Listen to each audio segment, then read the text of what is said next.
Puis s'assirent et le gardèrent. Pour indiquer le motif de sa condamnation, on écrivit au-dessus de sa tête « Celui-ci est Jésus, le roi des Juifs ».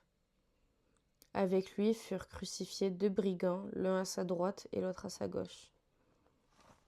Les passants l'insultaient et secouaient la tête en disant « Toi qui détruis le temple et qui le reconstruis en 3 jours, sauve-toi toi-même. Si tu es le Fils de Dieu, descends de la croix. » Les chefs des prêtres avec les spécialistes de la loi et les anciens se moquaient aussi de lui et disaient « Il en a sauvé d'autres, il ne peut pas se sauver lui-même. S'il est roi d'Israël, qu'il descende maintenant de la croix, et nous croirons en lui. Il s'est confié en Dieu, que Dieu le délivre maintenant s'il l'aime. En effet, il a dit « Je suis le Fils de Dieu ». Les brigands crucifiés avec lui l'insultaient eux aussi de la même manière. De midi jusqu'à 3 heures de l'après-midi, il y eut des ténèbres sur tout le pays.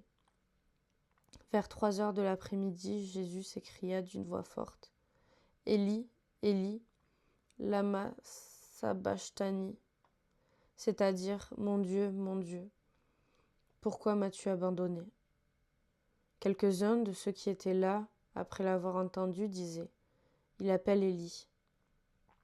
Aussitôt l'un d'eux courut prendre une éponge qu'il imbiba de vinaigre. Il la fixa à un roseau et lui donna à boire. Mais les autres disaient « Laisse donc, voyons si Élie viendra le sauver. » Jésus poussa de nouveau un grand cri et rendit l'esprit. Et voici que le voile du temple se déchira en 2, depuis le haut jusqu'en bas. La terre trembla, les rochers se fendirent, les tombeaux s'ouvrirent, et les corps de plusieurs saints qui étaient morts ressuscitèrent.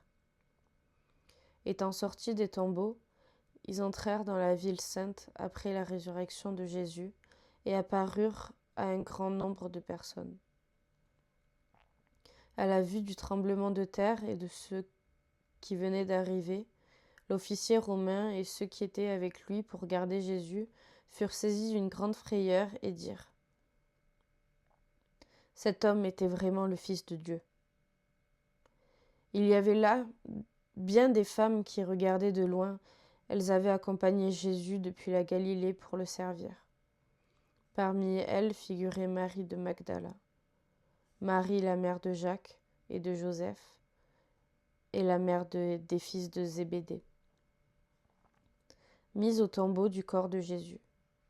Le soir venu, arriva un homme riche d'Arimathée,